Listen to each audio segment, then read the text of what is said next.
Good evening. I see that some are starting to join us. We will be beginning in a few minutes. Thank you everyone for being here this evening.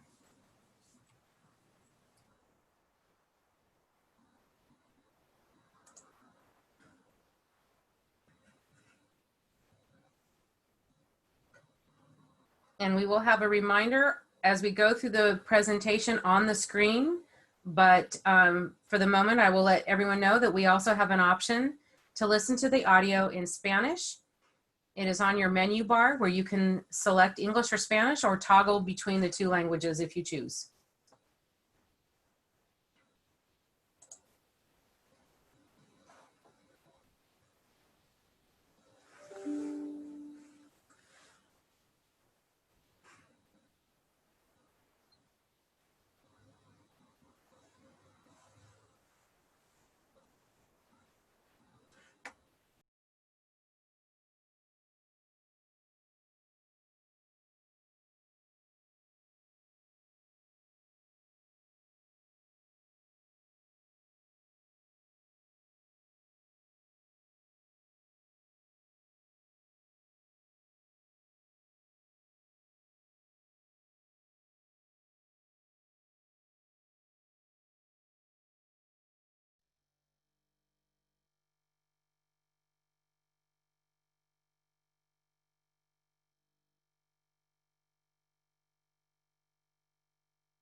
Before we begin, I just want to do a quick check. Everyone who has joined us, how is the view of your screen? Everyone has different monitors and settings. I just want to make sure that it's, I guess for our team, because the public is muted right now, how's it looking for everyone?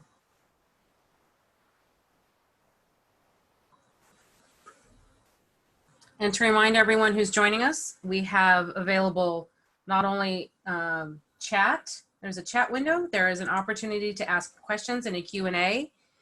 If you are just dialing in by phone, at the time when we get to the question and answer period, *9 should wave your hand and let us know that you have a question so that we can unmute your mic.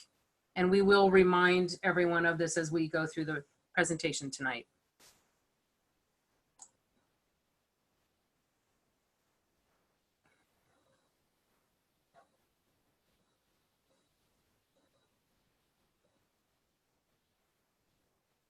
Barney, it's 5:30. If you want to give folks another minute to join, a few are calling in. Otherwise, I think we're ready to get started.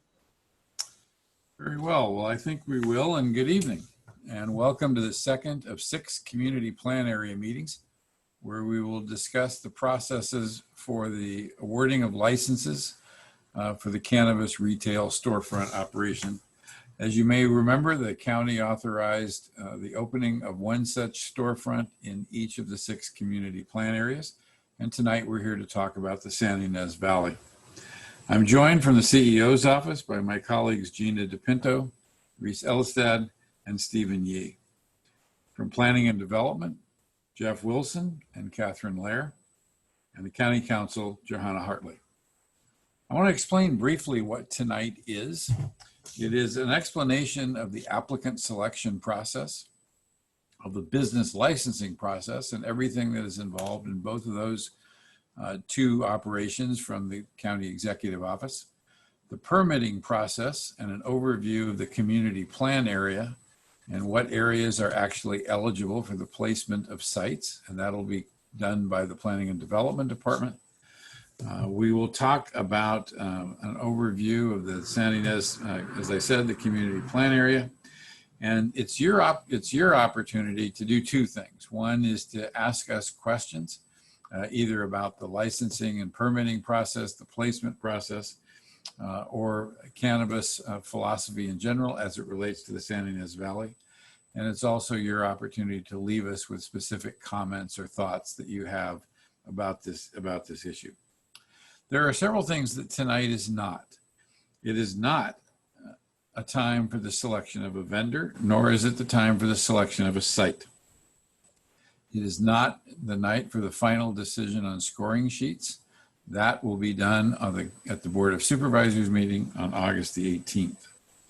This is also not your only opportunity to weigh in with your opinion on or questions on this issue. Subsequent to this meeting, you'll have the opportunity to email anytime during July. To stay connected at the website that you see on the screen before you, cannabis.countyofsb.org.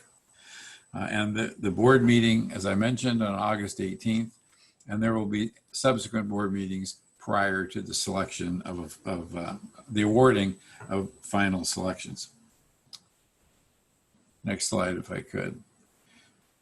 As I mentioned, this is the second of 6 meetings. The next 2 weeks on Wednesday night and Thursday night. There will be similar virtual meetings for each of the remaining community plan areas. And now, if I could, it's my pleasure to introduce 3rd District Supervisor Joan Hartman. Thank you, Barney, and welcome to everyone who's participating tonight. And thank you for taking part in this evening's Zoom meeting. This isn't exactly the process we envisioned for engaging the community months ago when we were talking about how we would assess retail cannabis applications, but we're all learning to adapt to these new conditions. So we're especially grateful for your participation tonight. The unincorporated part of the San Ynez Valley is, as Barney mentioned, one of only 6 areas under county jurisdiction where a retail cannabis store can be located. As you may know, the Board of Supervisors was initially going to select among qualifying operators by lottery or at random. But because of community input, the board reconsidered and it adopted a merit-based approach for awarding licenses. So the board gave direction to staff for a stepped process. The first part of it is to identify qualifying operators based mostly on clear-cut criteria, financials, for instance. And then if they make that cut, the next stage addresses more qualitative criteria. And these include an education plan, for example, that would address public health issues, among others. And secondly, a community involvement plan. And that would address issues such as local ownership and community benefits to address gaps in services. And this is broadly under the heading of community compatibility. So the board, as Barney mentioned, has not yet approved the scoring sheet. That'll occur on August 18th. But your ideas and suggestions tonight will contribute to that discussion. The evaluation of license applications will not be done by the board members, but I'm eager to participate and listen and learn more about the nuts and bolts of the process for the county, the applicants, and the community, and hear the suggestions and ideas that San Ynez Valley residents have about community compatibility. So we have a lot to cover, and that's the end of my brief remarks, and back to Barney Malekian. Thank you, Supervisor Hartman. And now I'd like to turn this over to Stephen Yee from the County Executive Office, who will explain the application and the permitting process. Stephen? Thank you, Mr. Malekian. Good evening, residents of Santa Barbara County. My name is Stephen Yee, and I'm a fiscal and policy analyst representing the county's executive office. I also serve as the coordinator of the cannabis program's business licensing function. The objectives of my presentation today are twofold. One, to provide an overview of the county's merit-based cannabis retail storefront selection process, and 2, to detail the county's cannabis business license application submittal requirements and associated review process. The county's merit-based retail storefront selection process commences with an application that requires the following: an application deposit fee, all requirements as stated in the Business License Ordinance Chapter 50, except for live scans, a seller's permit, and an issued land use entitlement. A business operations proposal is required, and so is a neighborhood compatibility plan. Upon submittal of the application package, staff will perform the following initial reviews. The County Executive Office will review the application package and perform a review for overall completeness. And the Planning and Development Department will perform a review to ensure that the proposed operation location is properly zoned. If any portion of the application is incomplete or the proposed location is not properly zoned, a notice of non-acceptance will be issued to the applicant and the application will not move forward for further processing. If the application is deemed complete and properly zoned, the application moves on to the next phase of review and scoring. This second phase consists of a review of the Chapter 50 requirements. This review is conducted by the business licensing team, and the resulting scores are assigned a 25% weighting factor. The second component of this phase is a review of the business operations proposal conducted by a third-party evaluator and is assigned a 75% weighting factor. Aggregate scores of 85% or higher move on to the next phase of review and scoring. Those applicants achieving a score of less than 85% are noticed and will not move forward in the selection process. Phase 3 of the selection process consists of review, scoring, and forced ranking of applications by community plan area. This will be conducted by an internal selection committee on the following two components: Chapter 50 requirements weighted at 10%, and the neighborhood compatibility plan weighted at 90%. Applicants achieving the highest score in each community plan area will be allowed the opportunity to apply for a land use entitlement and must also submit a complete cannabis business license application. Next, I'd like to detail the cannabis business license application submittal and review processes so that the public has a thorough understanding of the rigorous requirements and review process that our board has adopted. At a high level, cannabis business licensing allows for an inquiry into the fitness of the proposed entity and all individuals associated with the business, including owners, managers, supervisors, and employees. A business license is required for any person or entity who intends to engage in a commercial cannabis operation in the county. A business license must be obtained prior to commencement of business. However, an exception has been made for those legal non-conforming cultivators who are operating under the state's medicinal laws prior to January of 2016. Further, any person or entity seeking or possessing a cannabis state license must obtain the corresponding county business license. Cannabis business licenses, once issued, are valid for a term of 1 year. A final, unappealable, approved and issued land use entitlement is required prior to issuance of a business license. For any changes in ownership greater than 10%, a new business license application must be submitted. And finally, cannabis business licenses, once issued, are non-transferable. Per the Cannabis Business License Ordinance, a cannabis business licensing team has been assembled and consists of county departments and one outside agency that have been assigned review responsibilities relating to the review of submitted license applications. The departments that make up the licensing team are as follows: the Agricultural Commissioner, the County Executive Office, County Fire, the Carpinteria-Summerlin Fire District, Environmental Health Services, which is a division of the Public Health Department, the Planning and Development Department, the Sheriff's Office, Sustainability, which is a division of the Community Services Department, and the Treasurer Tax Collector. The application content that operators are required to submit and that which our licensing team reviews is as follows: background and contact information, which includes all applicant and agent names and contact information, the name and contact information for all business owners, managers, supervisors, employees, and persons having a 10% or more financial interest in the entity. A 24-hour contact name and phone number in case of any complaints that need addressing. government issued ID for all owners, managers, supervisors, and employees to verify that all individuals meet the appropriate age requirements. And the entity name, address, and license numbers for all other commercial cannabis operations currently being operated or previously operated by the applicant.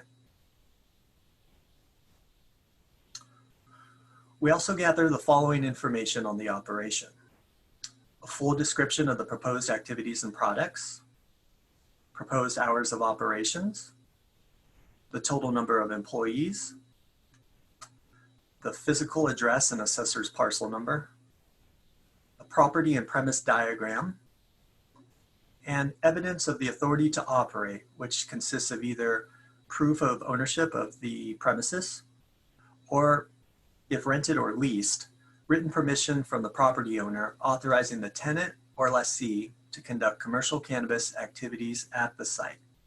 And this authorization must be notarized. Additionally, applicants must provide the following state information: copies of the applicant's state licenses or applications, quantity and type of state licenses that will be required for the proposed operation, a state seller's permit or evidence of having applied for one, and as previously mentioned, an issued land use entitlement is also required. As for business entity requirements, the applicant must provide the name and contact information for the business entity, the entity's legal status, and proof of registration with the California Secretary of State. Applicants are also required to submit other supporting documentation, such as a quality control plan. This plan must address procedures on how the applicant will comply with state standards for non-contamination. Additionally, applicants must also submit an inventory control plan to demonstrate the ability to track the location of all cannabis product and be able to reconcile inventories with the records in the track and trace database, which all operators must comply with. There are also requirements that must be met regarding site security plans and background checks. The site security plan elements that applicants must address are as follows: a perimeter security system, including fencing, locks, and alarms, motion-activated perimeter exterior lighting, an alarm system maintained by a licensed company with central monitoring capabilities, and a video security system with 24-hour monitoring. Applicants must also identify limited access areas and associated protocols.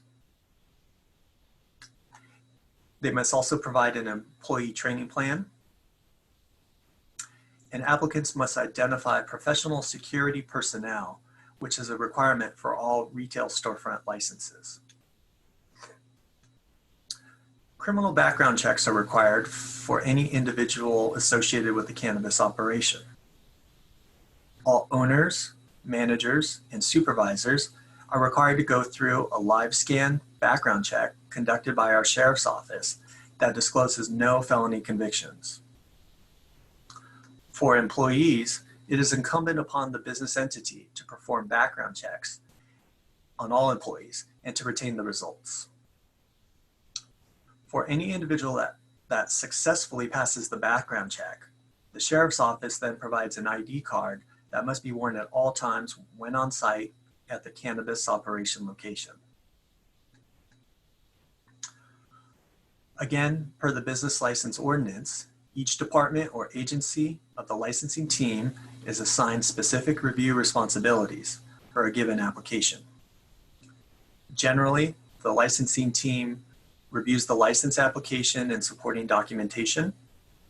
They also visit the operation location to conduct site inspections. Once each department or agency approves of their portion of the license review process, the County Executive Office may provide recommendation of license issuance to the Treasurer Tax Collector's Office. The Treasurer Tax Collector's Office then performs a review of the applicant's tax status, that's cannabis tax status, and if no delinquencies exist, they may produce and issue the license. Again, once a license is issued, it is valid for 1 year. Per the business license ordinance, a licensed operator must submit a renewal application annually. The review of a renewal license application consists of the following reviews by the licensing team: a review of odor complaints and responses to those complaints in compliance with the county's zoning ordinance, review of the renewal application and supporting documentation, and lastly, site inspections. In addition to the annual renewal requirement and the associated review process, the licensing team performs ongoing compliance checks throughout the term of the license to ensure compliance with the business licensing ordinance. The licensing team has established compliance check schedules to perform these mid-year visits. And per the business license ordinance, county officials and staff may inspect the cannabis operations records, books, accounts, financial data, and any and all data relevant to its licensed activities for the purpose of conducting an audit or an examination. And with that, I'll turn the presentation back over to Mr. Melekian. Stephen, thank you for that very thorough and informative presentation. I think everyone can see that this is going to be an incredibly thorough and exhaustive process. Now we'd like to turn our attention to the permitting process, the land use side of the house, and to Ms. Catherine Lair from the Planning and Development Department. Catherine? Thank you, Mr. Melekian. My name is Catherine Lair. I'm a supervising planner in the cannabis section of the county's Planning and Development Department, and I will be doing the presentation for tonight. As Mr. Yee noted, any future cannabis storefront retail businesses will need to obtain a land use entitlement through the Planning and Development Department. The next few slides will provide an overview on the permit process for potential cannabis retail businesses, where storefront retail businesses could potentially be located, and what happens after an applicant obtains a permit through the Planning Department. Our county code defines cannabis storefront retail as the retail sale and delivery of cannabis or cannabis products to customers, and I will be referring to that as a storefront retailer. A storefront retailer is required to operate from a licensed premise, which is basically a physical location from which all these activities will be conducted. A storefront retailer's premise may be closed to the public, and they may also conduct some sales by delivery. Next slide, please. Land use permitting is regulated by 3 separate ordinances for the inland, coastal, and Montecito areas of the county. Any future cannabis retailer applications will be analyzed and processed through one of these ordinances. Storefront cannabis retailers located in the inland area are allowed in most commercial zone districts, as well as some manufacturing zone districts, with the approval of a land use permit. Similarly, in certain mixed-use zone district areas throughout the county, storefront retailers are also allowed with a conditional use permit. I'll provide an overview of the land use and conditional use permit processes in the next few slides. Storefront retailers located in the coastal zone require a coastal development permit and are only allowed in commercial zone districts. Finally, in Montecito, the Montecito Land Use and Development Code does not allow cannabis storefront retailers within that area. Although cannabis storefront retail businesses can be permitted in all of the aforementioned zone districts, there are some other locational criteria that may limit the location of a storefront retailer business. For example, cannabis retailers may not be located within 750 feet from schools that are providing instruction in kindergarten or any grade 1 through 12, daycares, or youth centers. We will provide a more detailed overview of the community plan area and highlight some of these zone districts that could potentially allow cannabis storefront retail in the future slides. So as mentioned, any future cannabis retailer will need to obtain a land use, coastal development, or conditional use permit with the planning department. We'll now provide an overview of the land use and coastal development permit processes. An applicant is first required to meet the applicable requirements under the business license review process, after which they can submit for a land use application to planning and development. Staff will review the project for conformity with all applicable zone district requirements, such as setbacks and parkings, as well as for cannabis-specific development standards. Certain applications will also need to be reviewed by other county agencies such as the fire department, environmental health services, and potentially even external agencies such as Caltrans. Once an application is deemed complete and all of the analysis has been completed, the project is ready for a decision, and the planning development will notify all property owners and residents within 1,000 feet of the subject property, as well as interested parties. This mailed notice also includes information on how to appeal a decision. Once the planning department makes a decision, which can be either approval or denial of an application, there's a 10 calendar day appeal period for applicants and/or members of the public to appeal the department's decision. For projects requiring a land use or coastal development permit, the department's general goal is to make a decision within 3 to 6 months. The permit for a coastal or a conditional use permit, is similar to the land use permit process, except that a conditional use permit requires a public hearing, and the project must also have to meet additional findings that are focused on ensuring neighborhood compatibility of all the proposed uses. As I detailed in the prior slide, staff will review these applications for conformance with all applicable zone district requirements, cannabis development standards, and will obtain all the required clearances from other agencies as applicable. When projects that require conditional use permits are ready for public hearing, a notice will be sent to all property owners and residents within 1,000 feet of the property, as well as interested parties.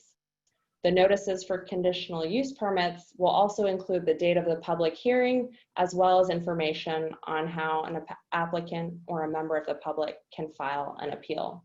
For projects that require a conditional use permit, the department's general goal for making a decision is 6 to 9 months.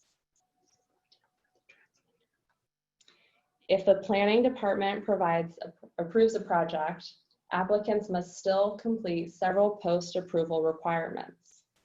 For example, applicants will need to comply with all conditions of approval that are placed on the project from all other county departments, and applicants also must obtain grading or building permits as needed. Additionally, approved storefront retailers will also need to obtain a county business license from the county executive office, as outlined earlier in tonight's presentation. So now we'll take a look at the San Ynez Valley Community Plan area. Please note that these maps identify potential cannabis retailer locations that could be within the San Ynez Valley Community Plan.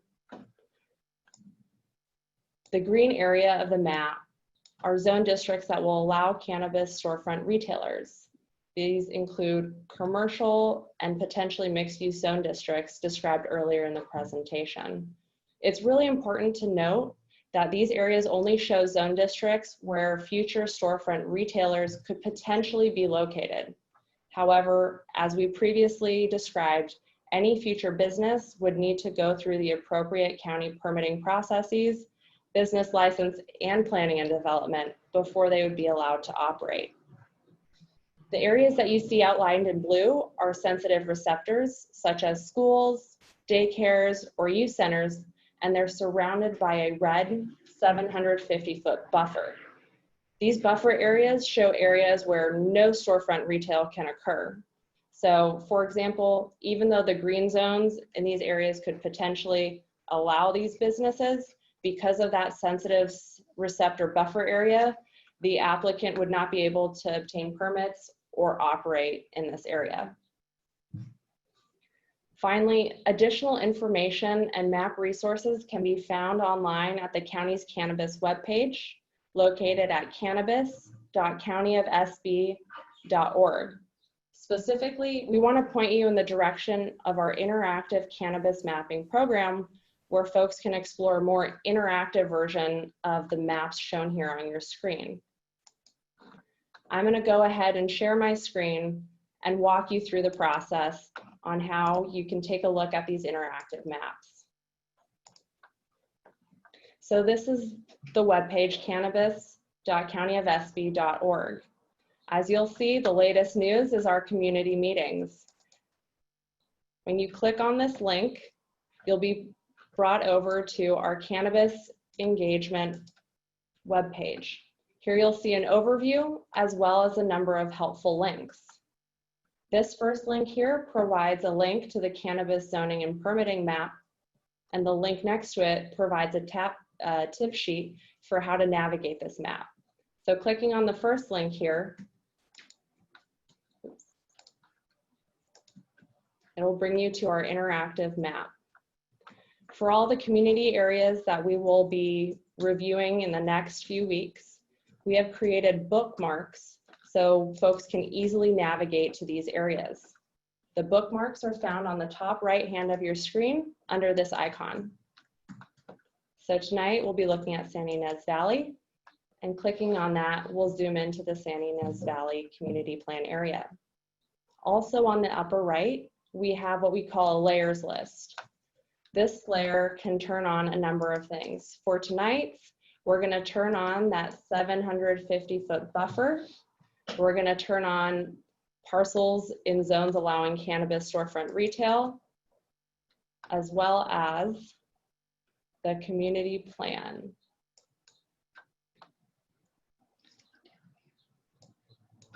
So here, I'm just going to take some time to zoom in.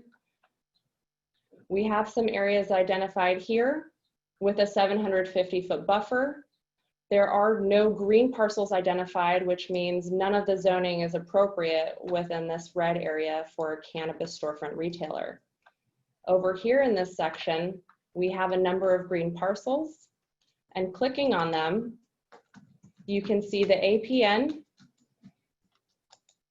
you can see the community plan overlay, and you can see the zoning.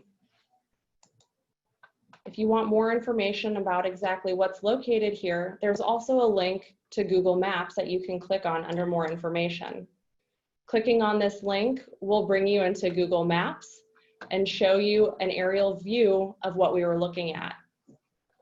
In addition to just the aerial view, by clicking on a little icon right over here, if I can move us here, clicking on this little icon here, you can drag and drop where you want to go. So dropping this little guy down, you get a street level view, and the parcel that we clicked on was this Chevron station. We hope you find this interactive map helpful, and please remember to review the tips if you have any questions on how to navigate that. With that, I will hand it back over to Mr. Malekian.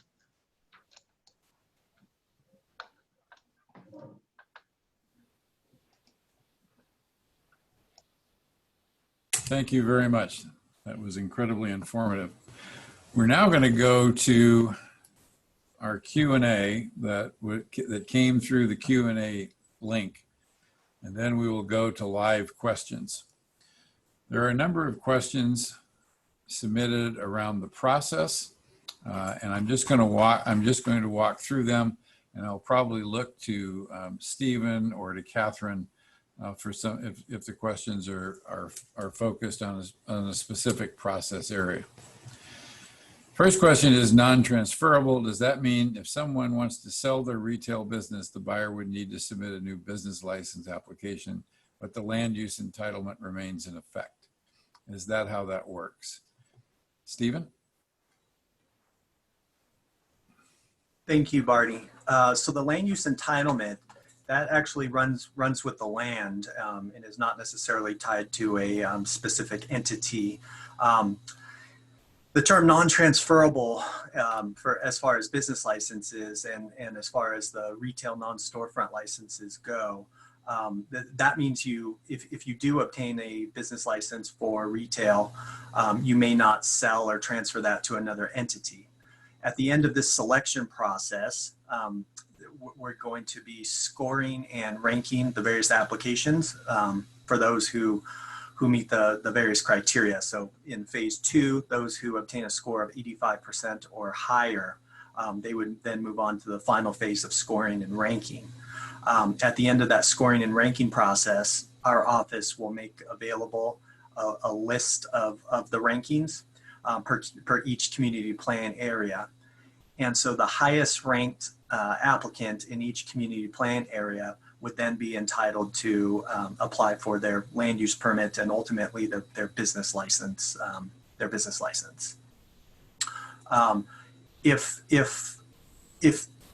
an entity obtained a business license and they were to want to sell or transfer that license, they may not do so. I believe the next entity on that list would, if that first entity were to give up their license, the next entity on that ranking list would have the opportunity to apply for the business license. Thank you. Next question concerned the 10% financial interest requirement, and that does refer to 10% interest in the entity. It does not have any bearing on business profits. The third question is, did the county model their merit-based application process after another jurisdiction they had felt met with success? If the county has pulled ideas from multiple other jurisdictions, can they indicate which jurisdiction? We can try to answer that question subsequent to this meeting.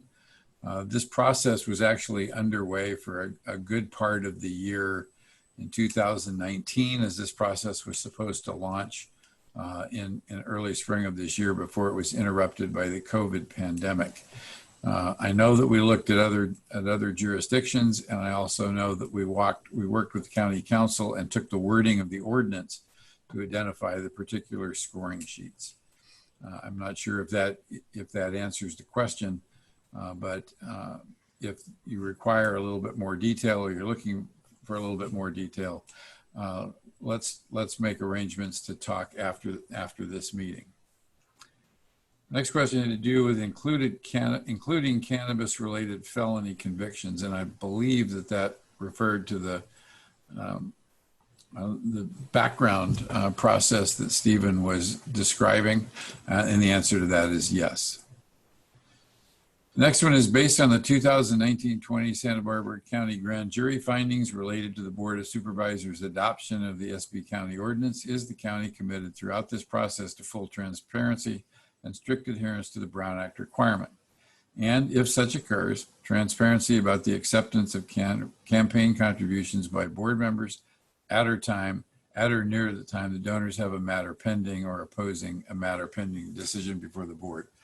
I can say without equivocation that everything about this process has been designed to maximize transparency.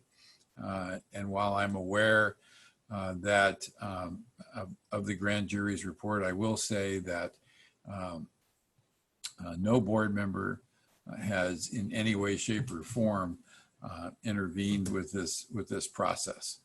In terms of how the score sheet is developed. Clearly they will weigh in and have their impression or their opinions on August 18th when it's in front of them, but we are absolutely committed to adherence to the Brown Act and all the appropriate laws and regulations.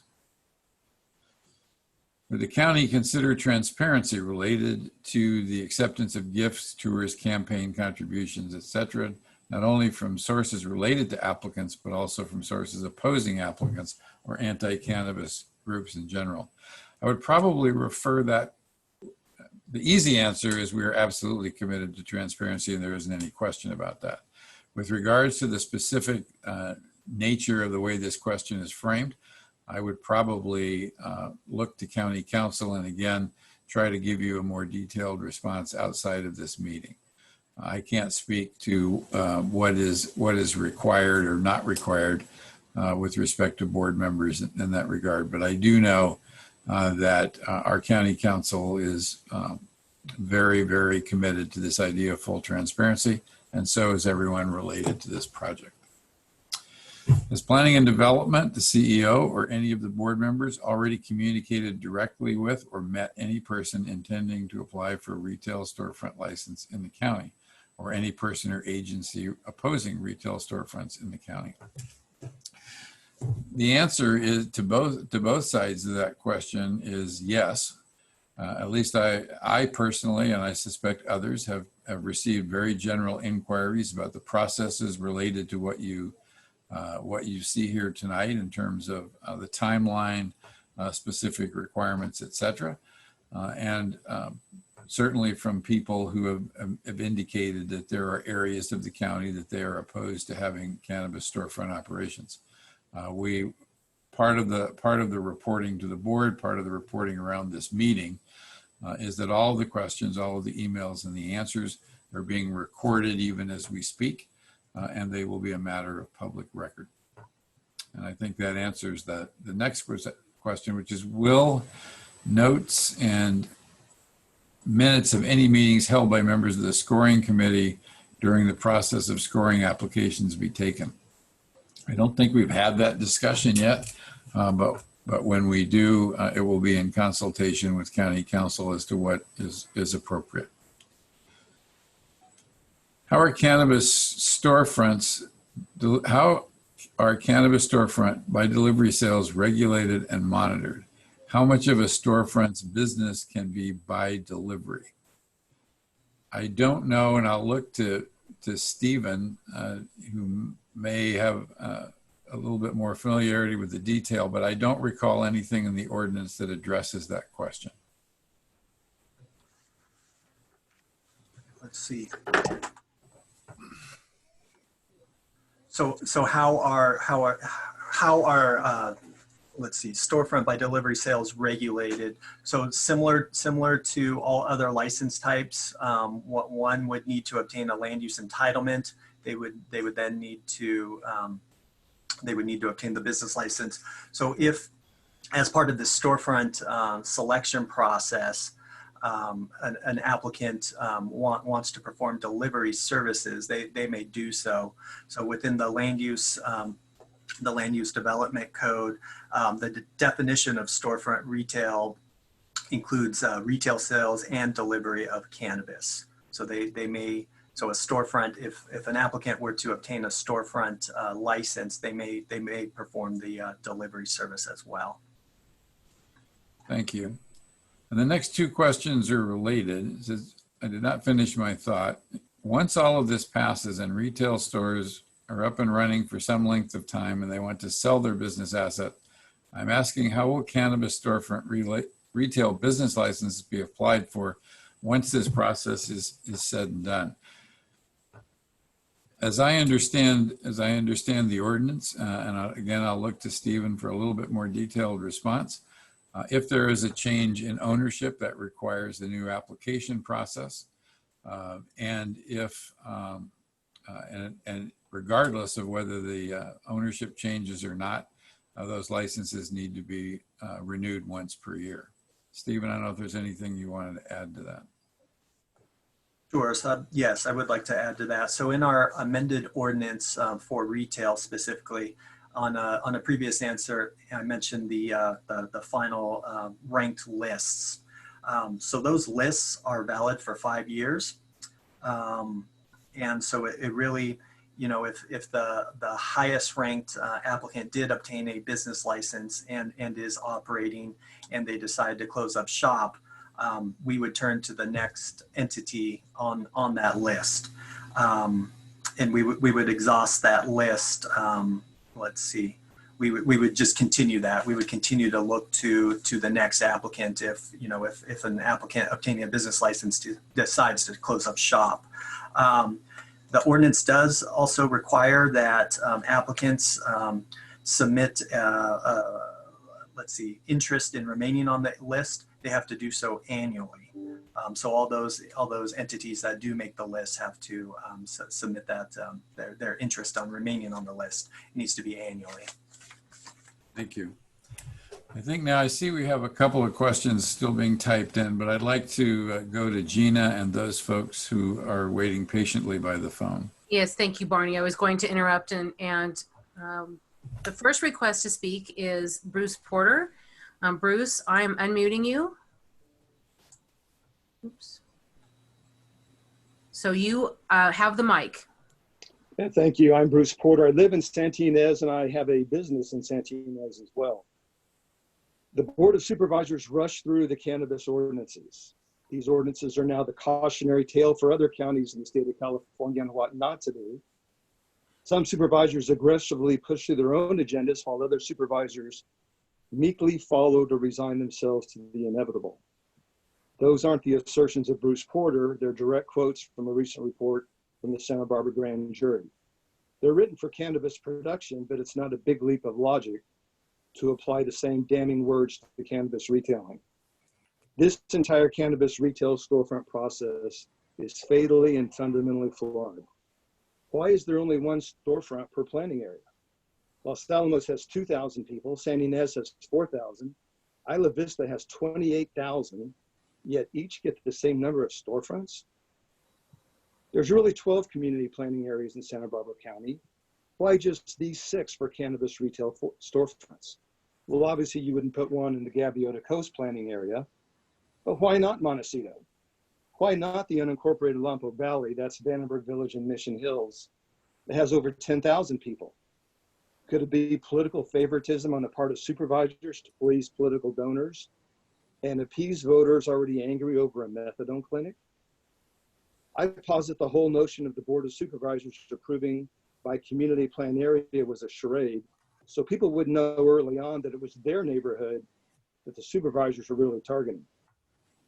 Has anyone in these community areas even said they want a retail cannabis storefront?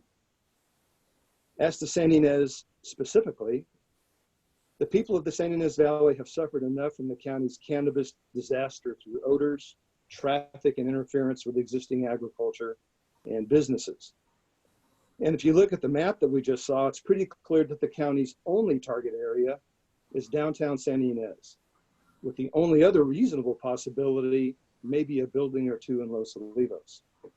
So I'll note that the results of the 2016 initiative that legalized recreational marijuana, the San Ynez area was one of the least receptive areas of the county to cannabis legalization at all. Why then would we want a storefront in our own front yard? Actually, the voices of the people have already spoken. Every single elected official in the San Ynez Valley has already voted against the cannabis storefront, making them illegal in the cities of Buellton and Sullivan. Then what makes you think San Ynez or Los Olivos would be any different? Oh yeah, Joan Hartman is the one elected official who's okay with the storefront cannabis shop in my town. The same Joan Hartman who received thousands of dollars in campaign contributions from Big Cannabis. But she suffered 3 votes of no confidence from San Ynez voters in the last 4 years, and certainly does not represent local residents. As indicated by the police blotter, the biggest crime issue we have in San Ynez is abuse of drugs at the casino. Why would we add another easily accessible source of marijuana within walking distance? The stated purpose of the Board of Supervisors for this entire process was to generate tax revenue. I highly doubt any tax revenue generated by the San Ynez storefront would benefit the people who live here. Mr. Just Porter, walk through you're the streets of San Ynez. creeping up on Yeah, I'll be 3 done in minutes. 30 seconds, Barney, thank you. The county already figured out a way to divert money away from the San Ynez elementary and high schools and sent the money to the county general fund. I have no confidence that they're going to use our tax money wisely. In summary, this whole process is illogical, arbitrary, and incoherent. Before you jam a cannabis storefront down our throats, submit the question to a vote of the people who will be affected. If the vote is yes, so be it. But otherwise, it sounds like just another future ugly grand jury report after the fact when it's too late to mitigate the damage that you're doing to our neighborhoods. Thank And you. Mr. Malakian, thank you. Thank you. And just a request to folks to try to stay. We don't have a rigid time frame, but try to stay in about 3 minutes so that everybody gets an opportunity to speak. And Gina? so, yes, I just wanted to let, especially we've got a couple people who are joining us tonight just by phone. If you would like to speak, if you use *9 on your telephone, it will actually raise your hand with the little blue hand and indicate that you would like to speak. So we'll give more opportunity. We do have our first one. Before we go back to the written questions and comments, so there's only one I'm not going to announce your phone number. We don't know who your name is. So when you are ready to go, your mic is open at this point. Please tell us your name and the community in which you live. Hi, everyone. This is Renee O'Neill. I couldn't figure out how to join the meeting other than calling a phone number because I don't Zoom, and I was hoping we'd have CSB TV. But anyways, I just joined within maybe the last 10 minutes, and I wanted to ditto the comments of the previous speaker. I didn't catch his name, but I agree there's some very serious considerations in regard to the entire cannabis process in this county. And frankly, I feel and have felt as the advocate for Tepiscate community and for many years attending these meetings that the mistakes that were made have caused multiple problems, that the brakes should be put on at all costs at this point. That means getting the legal non-conforming growers to validate their affidavits, get rid of the people that are causing, the growers that are causing the problems for the legitimate growers in this county, who we support. And so all I'm saying is I see one huge mess behind us and we have another one in front of us now. And to caution this committee and to caution our supervisors that many, many people are upset with what's happened in this county. And in order to avoid future multiple lawsuits, I feel very strongly that this committee needs to listen to the public, listen to the legislators, listen to the majority of the people in these communities that are voting for or against a retail outlet in their area. I thank you for listening. I wanted to attend a meeting before it comes to my area so I can kind of figure out what to do. I'm not so very good at technology, but question, are these hearings going to be available on the CSB TV website? So Renee, this is Gina. The good news is you figured out how to join us, which is great. And each meeting, a video of the meeting is posted on the website with also the slide decks and the presentations. So last night, our first meeting was for the Isla Vista Community Plan area. That is already posted on the website. And we're going to put the website address up again. And it's where all the links are to join each community plan area meeting, where you can get to the interactive map and actually do more research there. There's tips on how to use the map. There's tips on how to join these Zoom community meetings. Yeah, I don't have the internet speed to do Zoom. I live way out in the boonies. We're very limited to the speed of internet. And so Renee, I have, yes. If I can suggest too, you can also contact us. I'm happy to work with you offline to help you join up with these and get you anything you need, and make sure that you've got everything going. So excellent. And what is your name again, dear? Hi, Renee. This is Gina. I think we've met once or twice. On the phone, right? I don't mind giving my name and a general phone number. Thank you, Gina. I'm in the county executive office at 805 568 3400, and Gina in communications versus Gina Fisher in District 3, who's off on maternity leave. So there are two Ginas on the 4th floor. Thank you very much. You know what? I know I have that note in one of my either board or planning commission files when I was struggling with another joining of meetings. Thank you so much, Gina, and thank the committee for their time. Absolutely. Thanks, Renee. Have a good day. You're welcome. Thanks, Renee. Gina, do we have any other phone callers? We do not. I'm checking my list very quickly, but I'm not seeing any more raised hands. And we have not had any new phone numbers join us since we announced that you can use *9 to raise your hand. So Barney, I believe there is one more on the screen. Yeah, the one follow-up question says, how much of a storefront's business can be by delivery? How will that be regulated and monitored? Stephen, I'll look to you again. I don't know that that's spelled out in the ordinance. Sure. Hi, Mr. Brickley. So from a business licensing perspective, there are no restrictions in terms of percentage of delivery that that an entity could perform. There may be some restrictions in the on the land use side of the house, and I'll turn to the planning and development team in just a moment. And then the second part of your question, how will that be regulated and monitored? So, you know, maybe we'll wait for planning and development to weigh in there.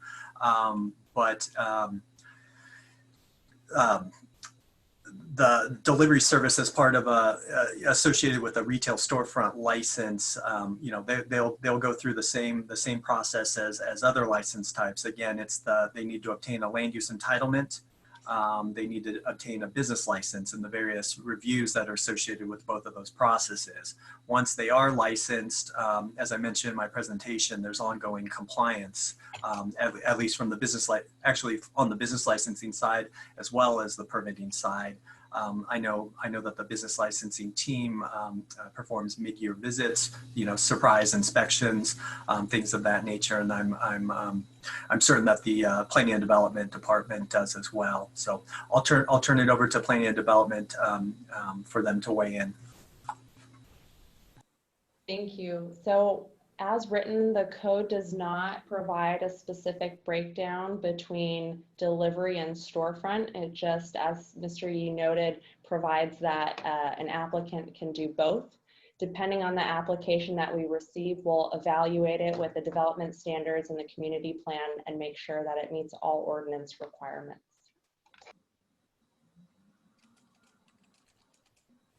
Thank you both. Gina, do we have any other questions pending, or is there anyone who'd like to raise their hand and either a question or a general comment beyond what we've heard so far about the issue as it pertains to the San Ynez Valley?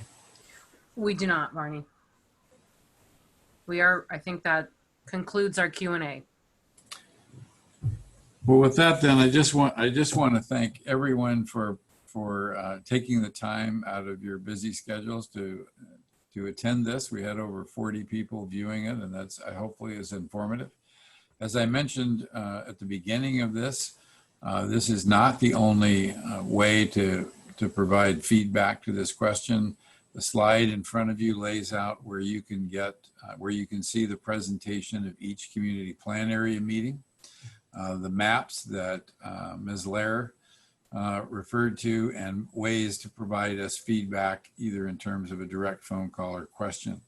There were a couple of questions that were particularly sort of detailed about future plans and license transfers and things that quite honestly have not been addressed yet and will probably need to. You may be aware proposed amendments to Chapter 35 are in front of the board. I believe they're coming up for hearing on July 14th, and sometime later this year, after August 18th, no doubt, we will be doing something similar with Chapter 50. So the issue with cannabis and cannabis regulation is an ongoing process, and some of you on this call I know, and others I suspect I will, but all of us on this team are committed to figuring out how to make this process work for everyone. With that, I wish you a good night and be safe, and we will talk again soon.